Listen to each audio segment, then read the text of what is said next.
Merci M. Ayata de m'avoir présenté. Je vais présenter le solaire thermique à basse température, fonctionnement, technologie, normes et cadres réglementaires, évaluation de l'impact environnemental. Le plan de cette formation, je vais commencer avec le contexte énergétique marocain.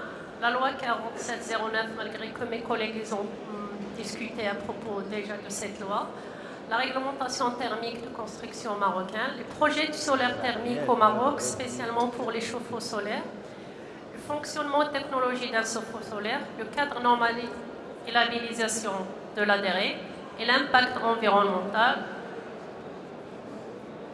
Donc le contexte énergétique, tout le monde sait que le contexte énergétique national est défavorable jusqu'à maintenant parce que le Maroc il dépend des pays exportateurs de 97 pour ses besoins énergétiques avec une facture de 71 milliards de dirhams en 2008 et 80, qui s'élève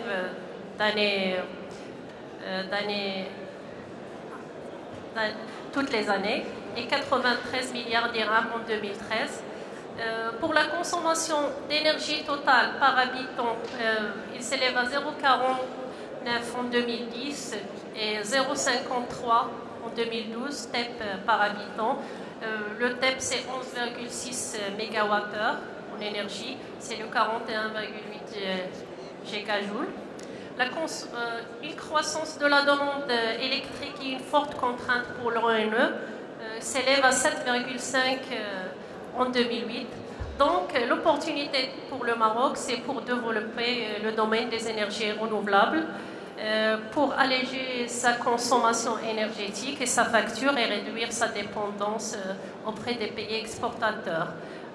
Aussi l'idée c'est de développer le marché marocain pour les technologies solaires, le PV et le solaire thermique à basse température, ça veut dire les chauffe-eau solaires. Donc si on voit la figure pour la consommation d'électricité par habitant en kilowatts, on voit que cette consommation il s'élève avec une croissance de 4,8% depuis 1971 jusqu'à 2014. La petite étoile, ça veut dire c'est-à-dire on prévoit ce qui va se passer en 2014. Donc cette consommation, il s'élève à 918 kWh par personne. Donc c'est très important. Si on voit le plan d'action, donc si on voit sur le monde, seulement le bâtiment, il consomme 28% d'énergie dans le monde. Mais pour le Maroc, le résidentiel, il consomme 18%. Bon, l'industrie, c'est 21%, mais nous, ce qui nous intéresse, c'est le bâtiment. Donc, selon des études qui ont fait par le plan bleu en 2009, normalement, il prévoit 40% de réduction suivant des gestes qu'on peut faire individuellement d'efficacité énergétique. C'est ce qui est illustré sur cette figure. Donc avec l'efficacité énergétique et la réfrigération efficace, on peut diminuer jusqu'à 13% notre consommation. L'éclairage efficace, il peut diminuer jusqu'à 14%. Chauffe-eau solaire, 22%. L'enveloppe efficace du chauffage 35% et l'enveloppe efficace climatisation 14%. Le plan d'action marocain, l'objectif annoncé pour le gouvernement est de réaliser une économie d'énergie primaire de 12 à 15% d'ici 2020. À travers quoi? C'est à travers la mise en place d'un plan d'efficacité énergétique dans les différents secteurs économiques, industriels et autres. Ce plan d'action, il est composé soit la loi cadre 4709 qui est liée à l'efficacité énergétique, le code d'efficacité énergétique comprenant la réglementation thermique des bâtiments qui a déjà été élaboré et déjà opérationnel. Il y a aussi la RTCM, c'est la réglementation thermique de construction. Mes collègues, ils ont parlé de cette réglementation déjà, qui contient les performances pour les composantes de l'enveloppe de la bâtiment. Dernier point, c'est l'élaboration d'un logiciel Binayet. Ce logiciel, je pense qu'il est C'est un logiciel gratuit sur Internet qu'on peut télécharger pour calculer les performances thermiques d'un bâtiment. Donc, pour les radiations solaires au Maroc jouit d'une radiation solaire qui est très importante, qui est entre 1900 et 2100 kWh par mètre carré par an. Donc, il faut exploiter cette énergie.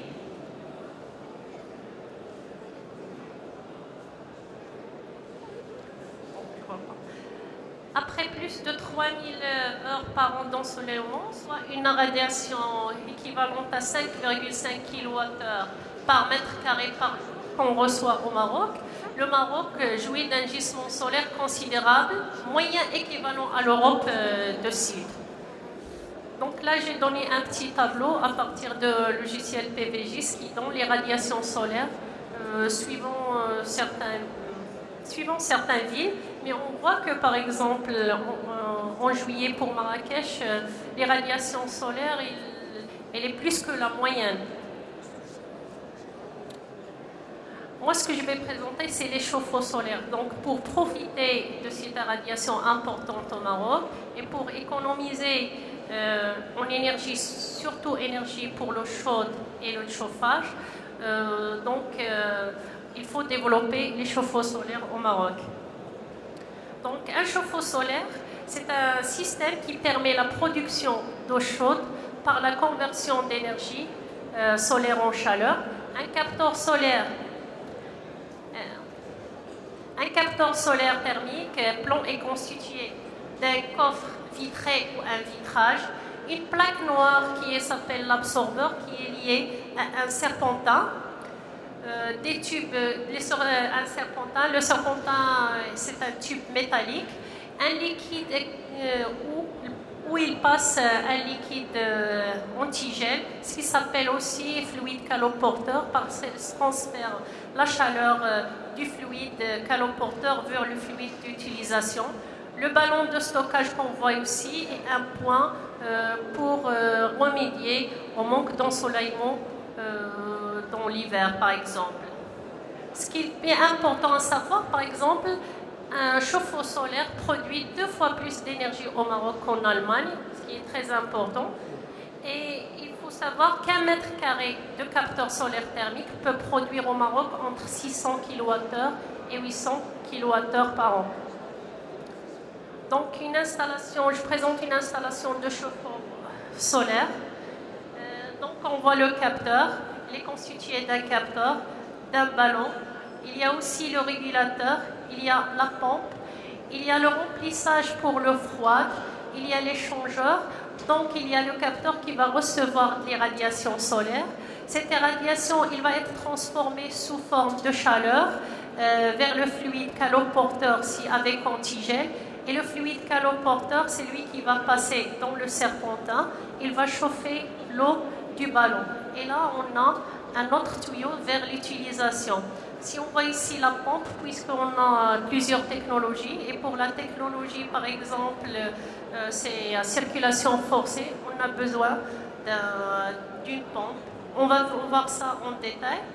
Aussi, il faut dire la régulation. La régulation, c'est pour faire marcher la pompe ou arrêter la pompe. Donc, il compare les deux températures, une température qui est à la sortie d'eau chaude et une température qui est en bas du ballon. Et suivant ces différences de température, bon, soit on va faire marcher la pompe, soit on va l'arrêter. Donc, il y a plusieurs projets qui sont développés au Maroc par l'ADERE. Donc, le premier projet, c'est le projet Promasol. Qu'est-ce qu'il prévoit, ce projet? Ce projet a été initié en 2002. Pourquoi? Pour répondre aux différentes préoccupations d'ordre énergétique, économique, social et environnemental. Quel est son objectif? Son objectif, c'est d'installer 140 000 mètres d'installation solaire thermique. Au niveau énergétique, économie d'énergie importée de 100 000 TEP. Et aussi, au niveau environnemental, réduire l'émission de gaz à effet de serre jusqu'à 1,3 mégatonnes de CO2. Aussi, la limitation de la forestation par la réduction de la consommation du bois, les gens qui utilisent le bois pour le chauffage. charbon, du bois aussi, c'est-à-dire économiser 3 millions de têtes. Sur le plan qualité, donc ils ont sorti des normes, des certifications, des labellisations et aussi la garantie du résultat solaire. Sur le plan de la promotion, sur le cadre de ce projet, il y a le contrat d'assurance partenariat commercial qui s'appelle l'APC. Il y a le mécanisme de leasing et accompagnement de l'industrie solaire. Il y a aussi le fonds de garantie de l'efficacité énergétique des énergies renouvelables qui s'appelle FOGER, destiné à garantir les crédits d'investissement et les subventions des équipements solaires. Tout ça, c'est pour augmenter le nombre de marques chauffe-eau solaires et accroître les emplois dans ce secteur. Et aussi, il prévoit une formation de pointe en pratique pour l'amélioration de la qualité. Après, il arrive l'autre projet, c'est le projet Shamsi. Le projet Shamsi, normalement, il devrait commencer en 2012 et finir en 2020. En fait, c'est une continuation du projet Promasol. C'est un programme de développement de chauffe-eau solaire au Maroc qui vise le développement de normes des produits et du service à valeur contraignante portant sur la qualité d'un chauffe-eau solaire pour l'obtention des aides. Qu'est-ce qu'il vise? Il vise aussi un parc plus grand, c'est 1,7 million de mètres carrés en 2020. Il prévoit aussi une enveloppe de 100 milliards dirhams de subventions et d'achat d'équipements. Dans ce cadre, c'est la DERE qui s'en occupe qui va développer ce projet. Dans ce cadre, la DERE va assurer une formation qualifiante suivie d'un agrément, la certification des équipements, suivi technique et des installations, la communication, la production locale pour l'obtention des aides et ainsi les développements de normes et tout ça. Donc ce projet, il est basé sur 4 piliers: financement, labellisation, communication, cadre législatif et réglementaire. Mais le problème, la convention de ce projet n'a pas été signée. Donc le projet n'a pas commencé encore parce qu'il y a un problème de convention avec, je pense, le ministère d'Habitat ou quelque chose. Donc le projet n'a pas commencé.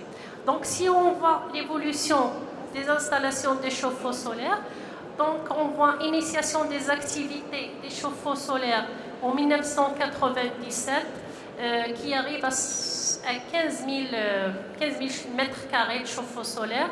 Donc pour l'initiation du projet, des activités du projet Promasol, on arrive à peu près de 70 000 mètres carrés de chauffe-eau solaire, et en 2008 on est arrivé à peu près à 240 000 mètres carrés de chauffe-eau solaire. Et pour le projet Promasol, on prévoit 1,7 million de mètres carrés de chauffe-eau solaire en 2020. L'installation de chauffe-eau solaire, pour arriver à cette valeur, on prévoit l'installation de chauffe-eau solaire avec un taux d'équipement de 200 000 mètres carrés par an.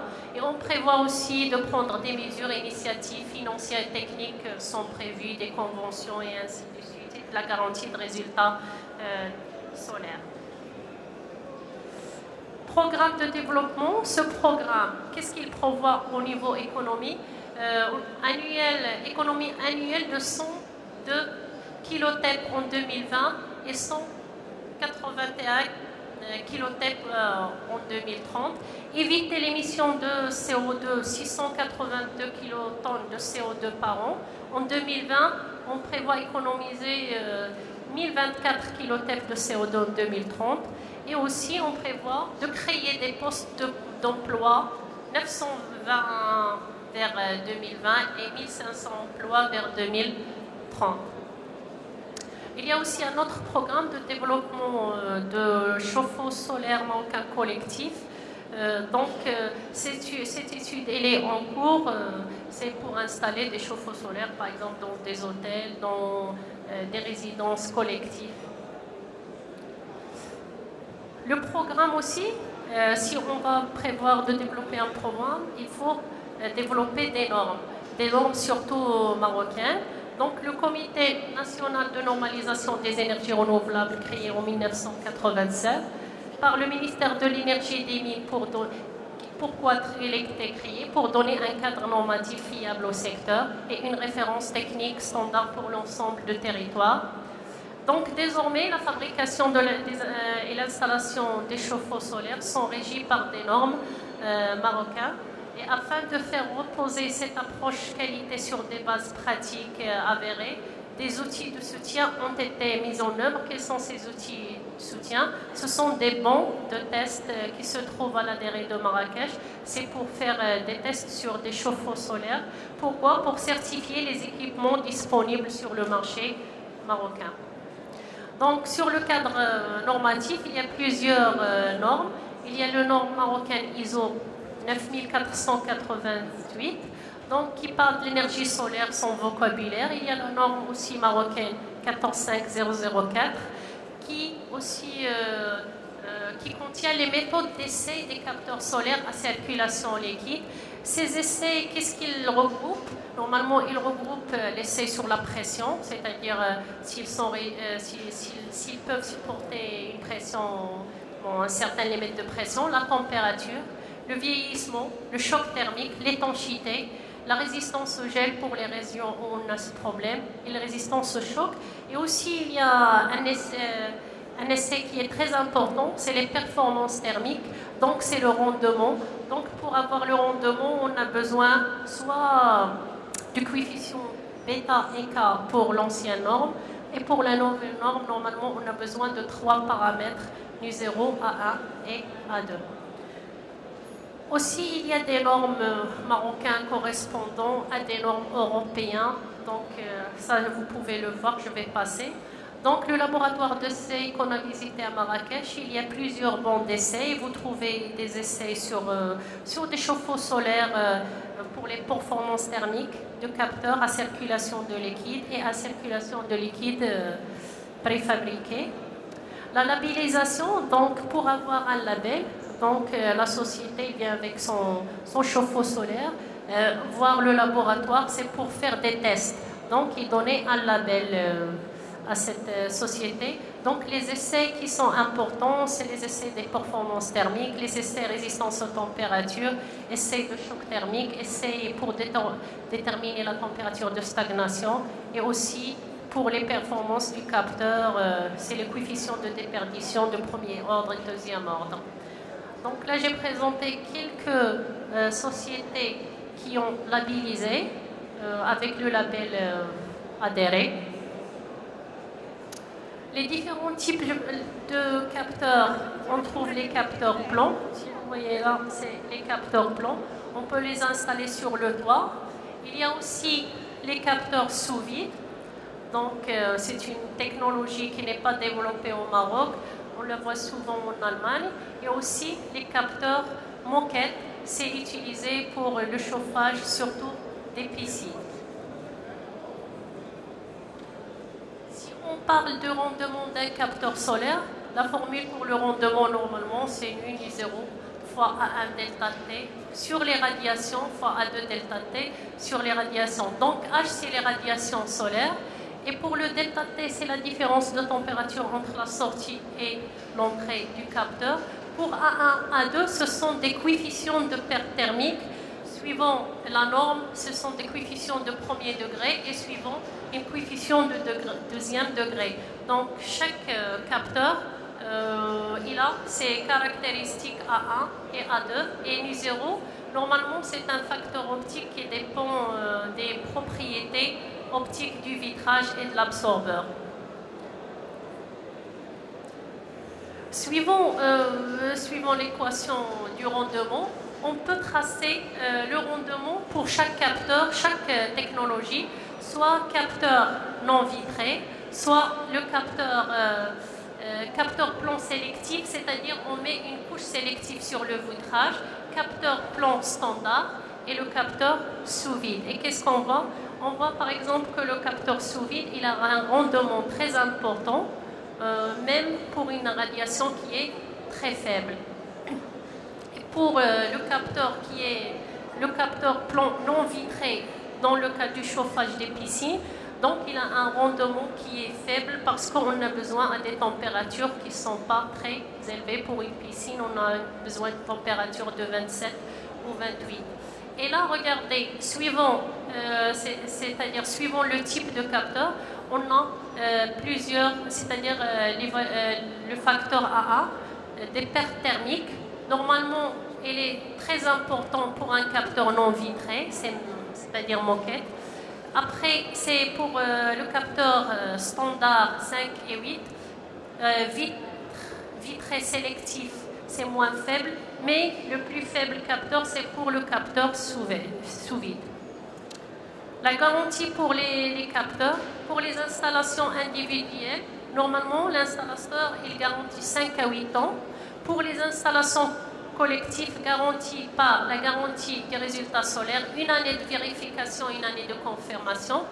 Mais l'effet marquant, c'est la réduction de TVA de 20% sur les chauffe-eau solaires, 14% sur les équipements des chauffe-eau solaires, donc il a diminué de 20 à 14%, mais suivant la loi de finances, mais on prévoit aussi de diminuer jusqu'à peut-être 10%, mais c'est en discussion. Ici, c'est les prix à peu près, bon, ce sont des fourchettes, parce que chaque société, il impose ses prix. Donc, c'est une fourchette pour les installations individuelles, c'est-à-dire pour 150 litres, pour une famille qui aura besoin de 150 litres. Donc, le prix, c'est entre 9 000 et 11 000 dirhams. Pour 200 litres, c'est 11 000, 15 000 dirhams. Pour 500 litres, c'est-à-dire à partir de 24 000 dirhams. Et pour les installations collectives ou aliments, bon, on prévoit 5 500 jusqu'à 65 000 de dirhams. Et ça dépend aussi du diamètre du capteur, c'est-à-dire du circulateur, le nombre de tubes, les capacités des ballons. Par exemple, pour 200 litres, coûte environ 11 000 dirhams, installation comprise. Pour l'impact environnemental, qu'est-ce qu'on économise au niveau de CO2? Donc, l'investissement, par exemple, au début, pour un chauffe-eau électrique, on va payer 1700 dirhams, chauffe-eau à gaz 2000 et chauffe-eau à eau 9000. Combien ça va nous coûter dans 20 ans? Pour le chauffe-eau électrique, bon, il va nous coûter avec l'entretien et le gaz et tout ça, et la consommation électrique, il va nous coûter 14 000. Donc, on inclut la consommation électrique. Et pour le chauffe-eau à gaz, on inclut la consommation du gaz plus l'entretien. Bon, ça va monter à 24 000. Mais pour un chauffe-eau solaire, donc, son prix, il reste le même. La durabilité, donc 5 à 8 ans chauffe-eau électrique. Chauffe-eau à gaz, 5 ans, on doit déjà le remplacer. Mais pour un chauffe-eau solaire, c'est 15 à 20 ans. La garantie, bon, 3 ans, 1 an et chauffe-eau solaire 8 ans. Et l'effet le plus marquant, c'est le rejet de CO2 en grammes par kilowattheure. Pour électrique, c'est 900. Chauffe-eau gaz, c'est 300. Mais un chauffe-eau solaire, c'est 0. Donc, on gagne bien au niveau environnemental. Regardez, un chauffe-eau solaire à poids électrique constitué de 4 mètres carrés de capteurs permet d'éviter l'émission de 1800 grammes de CO2 par an. Donc là, je donne quelques critères pour un bon choix. Pour une consommation moyenne, par exemple, d'une famille de 150 litres d'eau chaude, le volume de stockage ballon conseillé est du même ordre, c'est-à-dire de 150 litres, avec une marge qui varie entre moins 15% et 20%. La surface idéale du capteur se situe dans ce cas entre 2 mètres carrés pour une famille de 4 personnes. Un chauffe-eau solaire, c'est-à-dire de 150 litres de capacité, est recommandé, soit l'équivalent de 4 douches par jour. Les technologies de chauffe-eau solaire, il y a le chauffe-eau solaire plomb vitré, ce qu'on a vu déjà, c'est standard, c'est ce qui est répandu au Maroc. Chauffe-eau solaire plomb non vitré, il nous donne des températures moins de 40 degrés, ce qui est utilisé pour le chauffage des piscines et dans les hôtels. Le chauffe-eau solaire sous vide, donc 70% installés dans le monde, fabriqués souvent en Chine, mais ils nous donnent des températures à peu près 70 degrés, donc on l'utilise parfois dans l'industrie. Les applications thermiques, c'est la production d'eau chaude, chauffage des habitations, des piscines, séchage solaire agricole et cuisson solaire des aliments. Donc, comme on a vu, un capteur plan vitré, il est constitué d'un vitrage, d'une isolation en bas pour les pertes et d'une entrée et sortie de fluide qu'apporteur. L'absorbeur, c'est une plaque absorbante qui est liée au serpentin échangeur et d'un cadre et boîtier. Donc le fluide passe dans un serpentin, sous une vitre. Ils sont peu coûteux, fonctionnent avec un bon rendement, mais seulement pendant l'été. Ça, c'est les capteurs plans vitrés.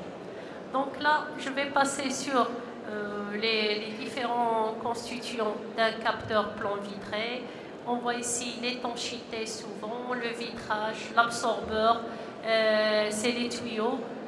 Après ça, c'est une entrée d'eau froide, la sortie. Ça s'appelle le collecteur parce qu'il va collecter l'eau qui sera chauffée.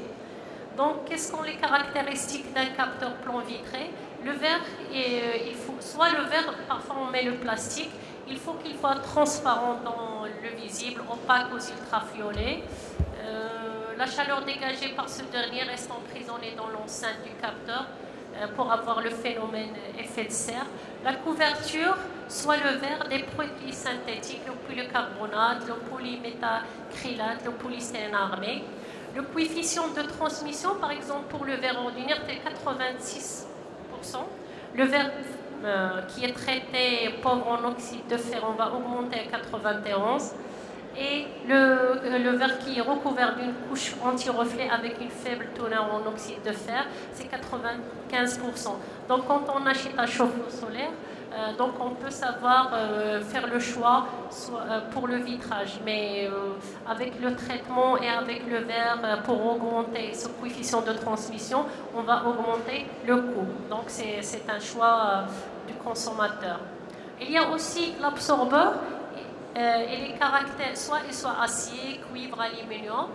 Donc, ses caractéristiques? Il doit absorber la plus grande partie du rayonnement solaire et transmettre la chaleur produite vers le fluide caloporteur avec le minimum de pertes. La couleur noire, elle est toujours de couleur noire qui nous permet d'absorber la totalité du spectre lumineux. Ils sont parfois recouverts d'un revêtement sélectif pour augmenter sa capacité à absorber les rayonnements. Donc le coefficient d'absorption c'est alpha et limiter la réémission c'est epsilon.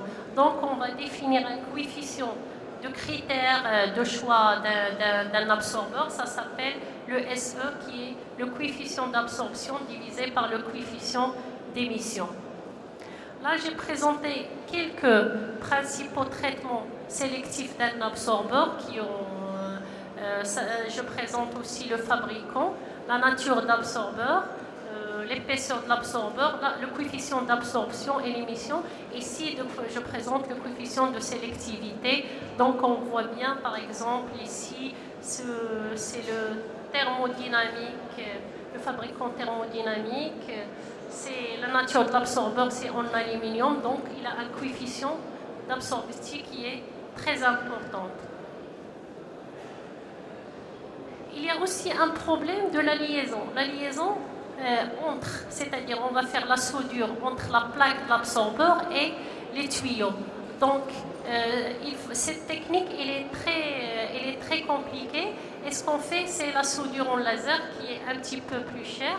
Les absorbeurs sont maintenant soudés à la tuyauterie à l'aide d'un procédé laser tangentiel et sous face qui n'abîme plus la face utile. Pourquoi? Parce que si on fait une fausse soudure, on va diminuer la surface, c'est-à-dire la surface d'absorption.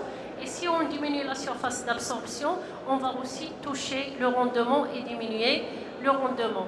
La totalité de la surface de l'absorbeur est désormais active.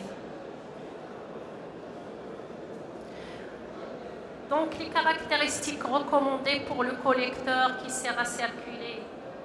Le collecteur, c'est le collecteur qui va collecter l'eau qui va s'échauffer. Donc, il y a des caractéristiques de ce collecteur. Le réseau, la conduite de raccord, il doit ils doivent supporter, par exemple, des températures élevées. Le réseau de tuyauterie doit supporter des niveaux de pression élevés. Les matériaux utilisés doivent être compatibles avec le fluide caloporteur pour qu'il n'y aura pas de la corrosion. Les cadres et le support doivent être rigides, résistent à la corrosion et tempérés extérieurs et au choc. Et on préfère des profilés en fer galvanisé aussi contre la corrosion. Donc pour le choix du fluide caloporteur, il faut qu'il soit stable thermiquement, protection anti-corrosion, utilisable avec des matériaux courants. Sa chaleur spécifique, il faut qu'il soit très élevé et sa conductivité aussi. Il faut qu'il soit non toxique par rapport à l'environnement, à basse viscosité et avec un prix réduit. Et son choix, ça dépend de la pression qu'on a sur notre installation et ça dépend aussi de la température, c'est-à-dire de solidification du fluide. Par exemple, dans la région de Ifrane, si on a une solidification du fluide, c'est-à-dire on a de la glace, je ne sais pas, on a des températures à moins 4 ou moins 5 degrés. Donc, on va regarder ici, par exemple, et d'avoir, par exemple, on va mélanger, par exemple, 50% d'antigel et 50% de l'eau pour ne pas avoir une congélation de l'eau à moins 4 degrés. Il y a plusieurs types de raccordements. Il y a raccordement parallèle, raccordement série, raccordement série parallèle et un raccordement qui s'appelle raccordement de Tishman. Qu'est-ce qu'il faut respecter? Il faut respecter les distances à parcourir, hydrauliques à parcourir. Il faut aussi le débit dans le capteur. Il ne faut pas qu'il soit très inférieur à 0,4 litres par mètre carré par minute. Les valeurs optimales se situent pour le débit qui va passer dans un capteur entre 0,6 et 1 litre. Par exemple, ça c'est une remarque, pour une installation en série comme ça, vous voyez qu'il y a un changement de direction du fluide caloporteur. Ce changement, ça peut provoquer des poches de vapeur dans ces zones si les débits ne sont pas suffisants ou si le remplissage initial n'a été pas bien fait. Donc, on trouve aussi deux formes de chauffe-eau solaire. C'est les chauffe-eau solaires à circulation thermosiphon et le chauffe-eau solaire à circulation forcée. Donc, qu'est-ce que ça veut dire thermosiphon? C'est fonction grâce à la circulation naturelle du liquide, c'est-à-dire le liquide chaud qui est moins dense, il va monter en haut, et le liquide froid qui est plus dense, il va passer vers le bas, il va s'échauffer, après il va monter. Donc cette circulation thermosiphon, c'est une circulation naturelle qui est liée à la masse volumique du fluide. Donc on n'a pas besoin d'un circulateur, c'est-à-dire d'une pompe. Une circulation forcée, le mouvement du fluide caloporteur qui peut être mélangé avec un antigel se fait à l'aide d'une pompe quand sa température dépasse celle de l'eau sanitaire du ballon. Donc, parce que c'est la pompe qui va être fonctionnée suivant la différence de température. Donc ici, je présente deux types d'installations thermosiphon, soit avec un ballon horizontal, soit avec un ballon vertical. Mais dans le cas d'un ballon vertical, il faut respecter une certaine distance entre le ballon et le capteur pour faire circuler l'eau en thermosiphon.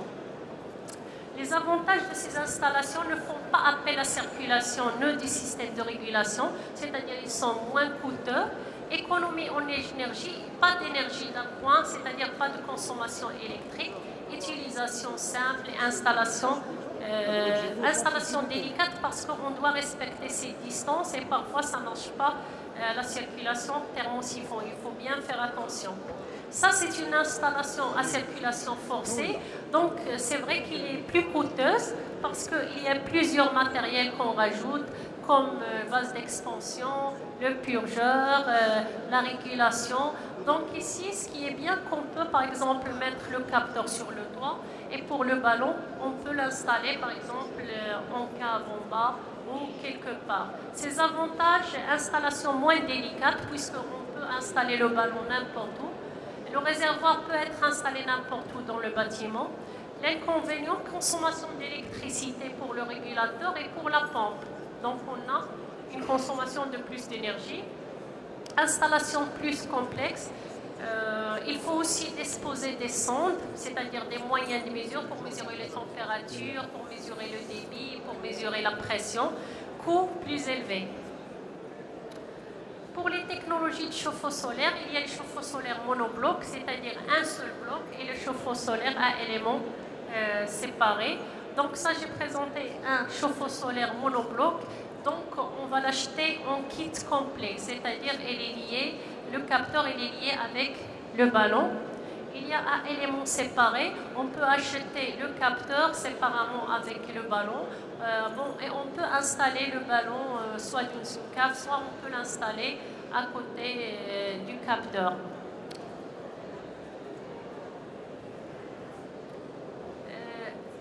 On distingue aussi trois types de système solaire. C'est le chauffe-eau solaire individuel que chacun peut installer dans sa maison. Il y a le chauffe-eau solaire collectif qu'on peut installer dans les hôpitaux, dans les hôtels ou dans les immeubles collectifs. Et les chauffe-eau solaires combinés, qu'est-ce que ça veut dire combinés? Que l'eau qu'on va produire, soit on va l'utiliser pour l'eau chaude, soit pour le chauffage. Là, j'ai présenté une installation de chauffe-eau solaire individuel. Donc, on peut installer le capteur sur le toit, on peut installer le ballon dans une cave. À côté de la chaudière, il y a la régulation. Donc, on a toujours besoin d'une pompe. C'est sûr qu'on a besoin d'une pompe. Et on a besoin des éléments de sécurité comme le vase d'expansion, la pompe, le purgeur qui est là et tout ça. Donc, un chauffe-eau solaire individuel a pour fonction de produire de l'eau sanitaire à usage domestique entre 45 degrés et 60 degrés. Donc, et pour ça, dans ce système, il y a deux types, soit à circulation thermosiphon, comme on voit ici que l'eau circule d'une manière naturelle suivant la masse volumique de l'eau. Et là, c'est avec circulation thermosiphon, on a besoin d'une pompe pour faire circuler l'eau vers le panneau qui est sur le toit. Soit aussi en cycle ouvert ou en cycle fermé. En cycle ouvert, c'est-à-dire que l'eau qu'on chauffe dans le capteur, c'est le même qu'on va utiliser pour la douche. Et donc, circuit fermé, c'est-à-dire on a un échangeur fermé, c'est-à-dire ici on peut rajouter de l'antigène. C'est l'eau d'utilisation et l'eau qui circule dans le fluide caloporteur qui circule dans le capteur, ils sont séparés. Pour le chauffe-eau solaire collectif, les installations sont souvent dimensionnées avec des taux de couverture solaire contre 40 et 60 parce qu'on ne peut pas satisfaire à 100% nos besoins avec une couverture. Il n'y a pas de couverture solaire à 100%. Pour les applications, il y a la production d'eau chaude, le chauffage des habitations, chauffage des piscines, séchage solaire agricole et la cuisson solaire des aliments. Donc là, j'ai présenté une installation de chauffage collectif. Donc on peut utiliser un chauffage solaire avec un capteur, avec un réservoir. On peut l'utiliser sur plusieurs, c'est-à-dire dans le premier appartement, deuxième appartement, suivant un circuit hydraulique. Il y a aussi le chauffage de piscine avec un capteur solaire capteur s'appelle capteur Molarket. En fait, ce sont des capteurs de caoutchouc, il ne contient pas de vitrage ni rien du tout. Le but de chauffage solaire des piscines de plein air a pour but de prolonger la saison de baignade, c'est-à-dire qu'on peut se baigner, même par exemple en hiver, si on a un petit peu de soleil. On utilise généralement des capteurs non vitrés. Le coût par mètre carré du capteur, c'est de 1200 dirhams hors taxe par mètre carré. Le dimensionnement, 0,5 fois la surface de la piscine. Là, c'est pour le séchage solaire. Là, c'est le chauffage solaire combiné. Qu'est-ce que ça veut dire combiné? C'est-à-dire on peut l'utiliser pour chauffer l'eau chaude pour l'utilisation et aussi pour le chauffage, c'est-à-dire dans les habitats. Il y a aussi le plancher solaire direct, c'est-à-dire il est directement un plancher où on peut chauffer avec l'eau chauffée dans le capteur. Au système combiné, on combine le chauffage, là il y a un radiateur avec l'eau chaude. Dans le circuit hydraulique, on trouve le circuit primaire, on trouve aussi le circuit secondaire qui contient l'échangeur externe, il contient la pompe et on trouve le circuit de consommation qui contient tout ce qui arrive après l'utilisation. Ça, c'est la poêle et la douche et tout ça. Ça, c'est la boucle de transfert pour un capteur. On trouve le capteur, l'accumulateur ou le ballon. On trouve la soupape de sécurité. On trouve le manomètre, le circulateur, le vase d'expansion, le régulateur qui est là, le purgeur qui est toujours installé à la sortie et la tuyauterie. Donc pour le ballon de stockage, il y a plusieurs types de ballons de stockage avec un seul échangeur, avec bi-énergie avec deux échangeurs, deux échangeurs avec la pointe et ballon avec résistance électrique assez bi-énergie, mais l'emplacement ça diffère. Donc la tuyauterie, je ne vais pas tarder. La tuyauterie, il faut qu'il soit le cuivre, l'acier, l'inox ou le polyéthylène réticulé. Il faut qu'il supporte des températures qui peuvent atteindre 90%. Il faut qu'il y aura moins de pertes de charge. Donc je ne vais pas tarder sur ça. Pour l'isolation, il faut bien isoler la tuyauterie pour limiter les pertes thermiques dans les conduits de liaison de circuit. Il faut que ces tuyauteries que cette isolation résiste à la température qui peut arriver jusqu'à 160 degrés. Le choix sur les matériaux résistants aux exigences mentionnées, soit on choisit des coquilles en laine de verre, ce qu'il y a sur le marché, ou des mousses organiques. Donc, il y a aussi le risque de légionnelle, c'est pourquoi il faut avoir des températures d'eau chaude qui arrivent jusqu'à 60 degrés. Parce que comme vous voyez ici, vous voyez destruction. Les légionnelles, c'est une bactérie qui se développe. C'est un micro-organisme bactérien responsable chez l'homme d'une pneumonie appelée maladie de légionnelle. Cette pneumonie, elle se développe pour des températures inférieures de 60. C'est pourquoi il est indispensable d'avoir des températures, c'est-à-dire à partir de 60 degrés, pour éviter ce risque de légionnelle.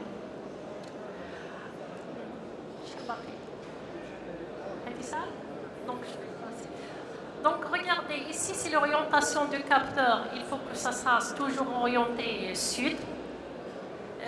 Il faut aussi éviter l'ombrage. Donc si on installe des séries de capteurs, il y a une règle pour calculer la distance entre les capteurs qui est ici, où il y a un obstacle. Où il y a un obstacle, il faut bien calculer ça. Donc ça c'est un montage qu'on a fait sur une installation sur un vestiaire. Donc ici on a bien dimensionné, on a évité l'ombrage et ici on voit bien un obstacle et un ombrage et le mouvement du soleil est-ouest. Donc pour l'inclinaison, elle est toujours sud, 0 sud. Ça, c'est l'orientation aussi. Bon, c'est sud, mais on peut aussi tolérer moins 45, 45 sud-est ou sud-ouest. Ici, je présente par rapport à Casablanca. Regardez, ici, je présente, c'est l'angle optimal d'inclinaison d'un capteur solaire.